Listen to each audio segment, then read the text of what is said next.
नमस्कार, ABC channel में आपका स्वागत है। मैं हूं सचिन श्रीवास्तव और आप मेरे साथ देखेंगे आजमगढ़ से जुड़ी खबरें। आइए नजर डाल लेते हैं आज की खास खबरों पर।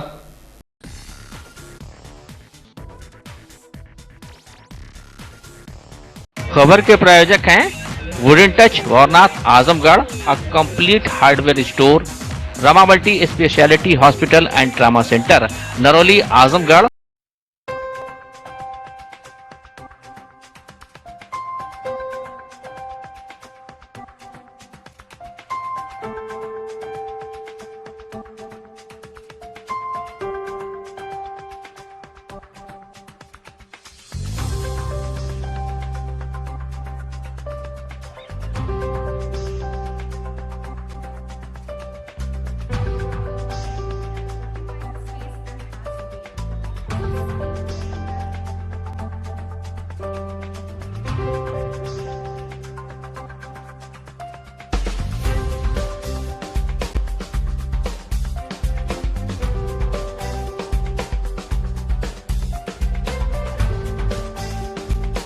Wooden touch Bhawarnath Azamgarh, a complete hardware store.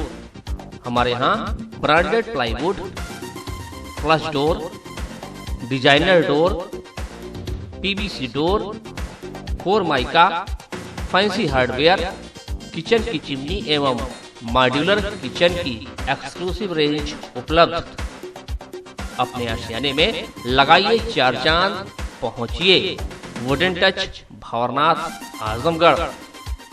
जिलाधिकारी अमृत त्रिपाठी ने 23 फरवरी 2022 से 2 मार्च 2022 तक ज्योति निकेतन विद्यालय एटलस टैंक आजमगढ़ में मतदान कर्मियों को दिए जा रहे प्रशिक्षण कार्यक्रम में आज तीसरे दिन निरीक्षण किया। निरीक्षण के दौरान जिलाधिकारी ने सभी कक्ष में जाकर प्रशिक्षण देने वाले मास्टर ट्रेनर तथा प्रशिक्षित किए जा रहे पीठासीन व मतदान अधिकारियों से मतदान प्रक्रिया, मॉक पोल, ईवीएम मशीन एवं वीवीपैट से संबंधित प्रश्न पूछे। उन्होंने प्रशिक्षण प्राप्त करने वाले कार्मिकों से मॉक पोल प्रक्रिया कब और कैसे की जानी चाहिए, इसकी जानकारी प्राप्त की। उन्होंने संबंधित अधिकारी को प्रशिक्षित किए जा रहे जो कार्मिकों का डमी सर्टिफिकेट उपलब्ध कराने के निर्देश दिए। जिलाधिकारी ने dispatch centre, VVPAT machine, EVM machine को कैसे लेना और ले जाना है तथा सीआरसी कब करना है एवं चुनाव के दौरान वीवीपैट, ईवीएम मशीन खराब होने पर किसे फोन कर सूचना देनी है, इसकी संपूर्ण जानकारी उपलब्ध कराने के लिए मास्टर ट्रेनर को निर्देश दिए।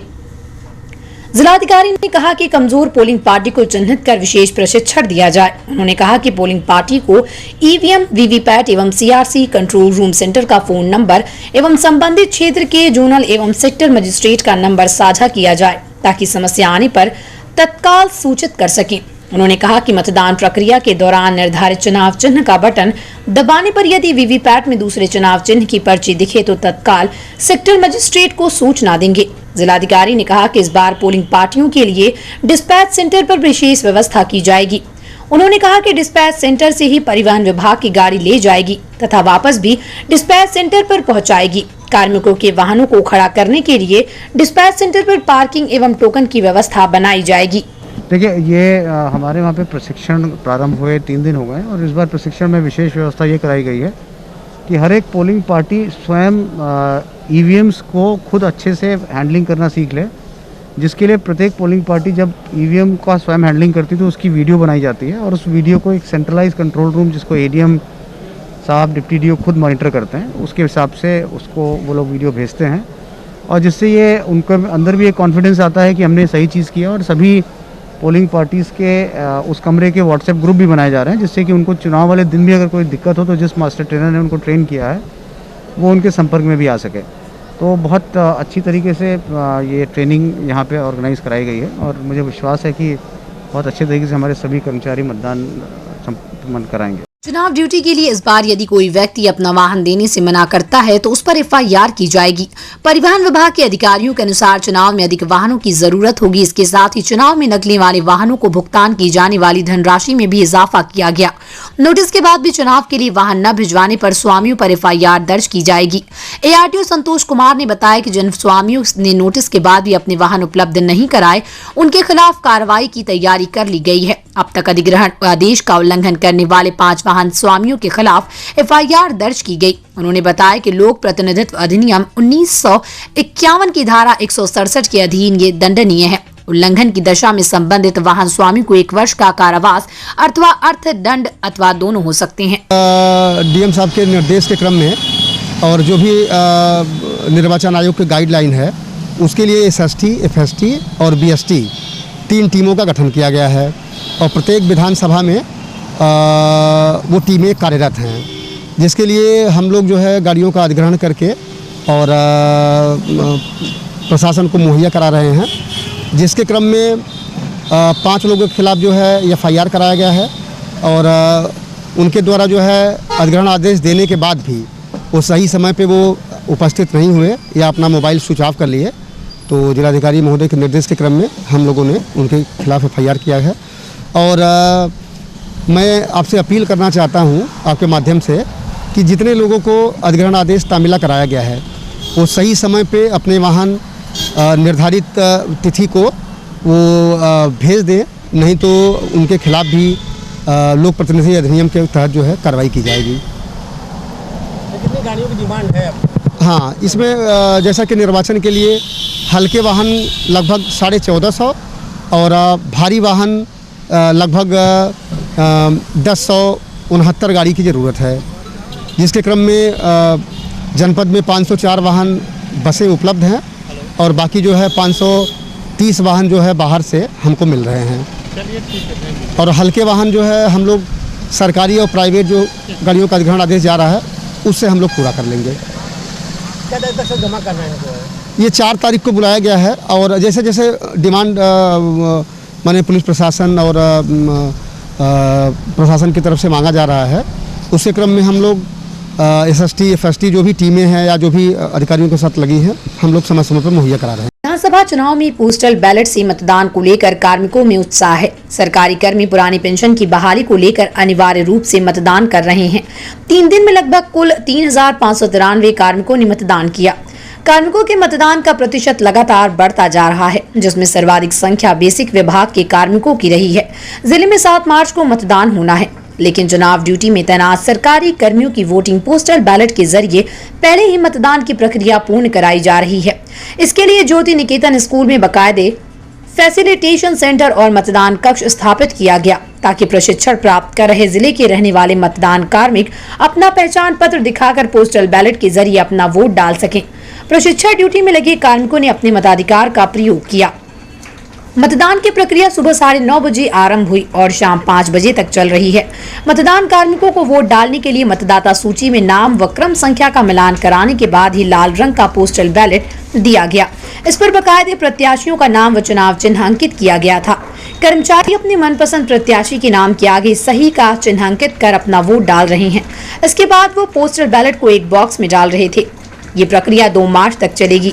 इस मतों की गिनती मतगणना वाले दिन ही की जाएगी। जिला निर्वाचन अधिकारी एवं डीएम अमृत त्रिपाठी ने विधानसभावार मतदान केंद्र का निरीक्षण किया, साथ ही मतदान प्रक्रिया की जानकारी प्राप्त की। वहीं मतदान प्रक्रिया कराने में लगे कर्मियों को आवश्यक दिशा निर्देश भी दिया। देखिए, पोस्टल बैलेट पेपर एक सुविधा दी जाती है ऐसे कार्मिकों को जो चुनावी ड्यूटी में लगे रहते हैं और वो चुनाव के दिन वोट नहीं कर पाते, तो उनको ट्रेनिंग के दौरान ही वोट डालने की सुविधा दी जाती है। तो ये हमारे वहाँ 23 तारीख से ट्रेनिंग शुरू है और सभी विधानसभाओं के वोट इसमें पड़ रहे हैं और अभी तक जैसा मुझे बताया गया है कि 1500 के आसपास पोस्टल बैलेट्स पड़ चुके हैं और ये ट्रेनिंग हमारी 1 तारीख तक चलती रहेगी, तो उसमें ये आगे पढ़ते रहेंगे। देखेंगे लोग जो पते हैं बाहर के रहने वाले लोग हैं। नहीं, देखो, जो पोस्टल बैलेट में ये भी होता है कि अगर आप यहाँ आपका वोट यहाँ पड़ता है और आप काम करते हैं बनारस में, तो आपका पोस्टल बैलेट यहाँ से बना के भेज दिया जाता है और फिर आप उसको भर के डाक से भेजते हैं। लगभग कितनी संख्या होगी सर? अभी ये तो बता पाना मुश्किल है, लेकिन टोटल हमारे पास जो कर्मचारी विभिन्न प्रकार के काम करने वाले, चाहे क्लीनर्स हैं, ड्राइवर्स हैं, पुलिस के लोग हैं, इसको मिला करके हमारे पास जो अभी आंकड़ा है वो 26,000 के आसपास है। आजमगढ़ में 7वें चरण के मतदान को लेकर अब राजनीतिक सरगर्मी बढ़ने लगी है। इसी क्रम में सुहेल देव भारतीय समाज पार्टी के राष्ट्रीय अध्यक्ष ओम प्रकाश राजभर आजमगढ़ के अतरौलिया विधानसभा में सपा प्रत्याशी संग्राम यादव के समर्थन में सभा करने पहुंचे। उन्होंने पीएम मोदी व मुख्यमंत्री योगी के हाल के बयान की छुट्टा पशुओं के लिए विशेष गौशाला बनाएंगे, उस पर चुटकी ली। कहा कि अब ये गोबर पथवाएंगे, उपले बनवाएंगे, युवाओं को रोजगार चाहिए तो अब उनको ये सब काम कराएंगे। उन्होंने बीजेपी को निशाने पर लिया, कहा कि आज किसान परेशान हैं, छुट्टा पशु फसल चर जा रहे हैं। उन्होंने कहा कि जनता बदलाव चाहती है, योगी और मोदी जी के ललका सांड से छुटकारा चाहती है। लोग महंगाई, भ्रष्टाचार और बेरोजगारी से त्रस्त हैं। पिछड़ा दलित का आरक्षण नहीं दिया, जिस उम्मीद से पिछली बार पिछड़े गए वो पूरा नहीं किया, लोग ऊब चुके हैं। देखिए, हमारे बगल में प्रेमचंद प्रजापति बैठे हैं, राम सागर बिंद, हम खुद हैं, हमारे बगल में माननीय बलराम यादव जी हैं। तो पूरा पिछड़ा जो जिस उम्मीद के साथ लेके गए मोदी जी के साथ, लोग 15-15 लाख नहीं दिया, 2 करोड़ नौकरी नहीं दिया, महंगाई कम करने की बात नहीं किया, तो इससे लोग ऊब गए हैं। और सबसे बड़ा किसान परेशान है। किसान की कोई जाति नहीं होती, वो अपने आवारा पशु से निजात चाहता है। सड़क पे दुर्घटनाएं हो रही हैं आवारा पशु से, उससे निजात लोग चाहते हैं। और सरकार की जो हिटलर शाही रवैया है, इससे निजात चाहते हैं। अखिलेश जी से क्या बातें हो रही है? देखिए, हम लोग पश्चिमी उत्तर प्रदेश में सरकार बनाने भर कब जीत गए हैं। ये जो पूरब की बात है, अब आप देखिएगा हमारी बात बलिया में, मऊ में, आजमगढ़ में, अंबेडकर नगर में, गाजीपुर में, 5 जिले में भाजपा का खाता नहीं खुलेगा। पहली बार देख लीजिएगा, टीवी पर आएगा। बनारस में हम 6 सीटें जीत रहे हैं 8 में। हम गोरखपुर मंडल हो, बस्ती मंडल हो, देवीपाटन मंडल हो, फैजाबाद मंडल हो, विंध्याचल मंडल हो, 8 मंडलों में हम खूब मीटिंग कर रहे हैं। डेली 4-5 मीटिंग हम कर रहे हैं। तो जो रुझान जनता का आ रहा है, जो क्राउड है जनता के बीच में बदलाव का, वो अखिलेश यादव जी के साथ है। अच्छा, आजकल आपके भाषण देखिए, उत्तर प्रदेश में जनता बदलाव के मूड में है। योगी मोदी जी के योगी और मोदी जी के ललका सांड से, और जिस तरह पिछड़े दलित का आरक्षण योगी जी मोदी जी ने लूटा है,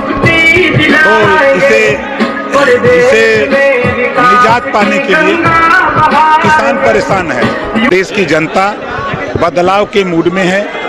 महंगाई से, भ्रष्टाचार से, बेरोजगारी से तंग आ चुकी है।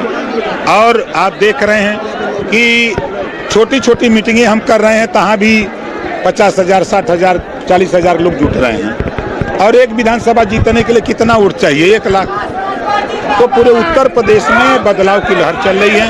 माननीय अखिलेश यादव जी को सीएम बनाने के लिए लोग तैयार हैं। जैनपुर कोतवाली थाना परिसर में आज नायब तहसीलदार मयंक मिश्रा की अध्यक्षता में विधानसभा चुनाव के मद्देनजर ग्राम प्रधानों की बैठक की गई, जिसमें मतदान को शांतिपूर्ण ढंग से कराने संबंधी चर्चा की गई, साथ ही आवश्यक निर्देश दिए गए। इस दौरान नायब तहसीलदार में मिश्रा ने कहा कि मतदान को शांतिपूर्ण और निष्पक्ष रूप से कराने के लिए आप सबका सहयोग अपेक्षित है।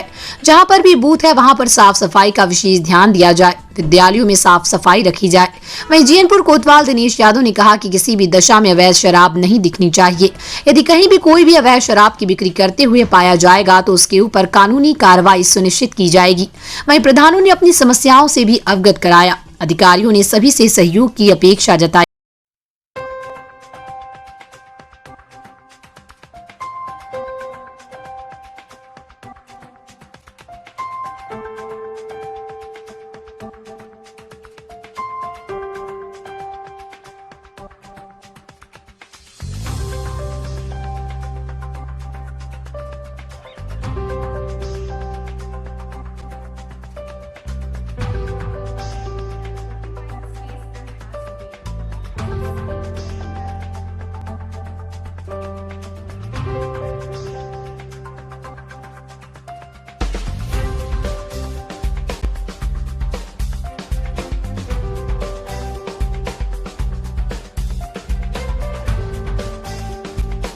Wooden touch Bhawarnath Azamgarh, a complete hardware store. हमारे यहाँ branded plywood, flush door, designer door, PVC door, 4 mica, fancy hardware, kitchen की चिमनी एवं मॉड्यूलर किचन की एक्सक्लूसिव रेंज उपलब्ध। अपने आशियाने में लगाइए 4 चांद, पहुंचिए वुडन टच भवरनाथ आजमगढ़।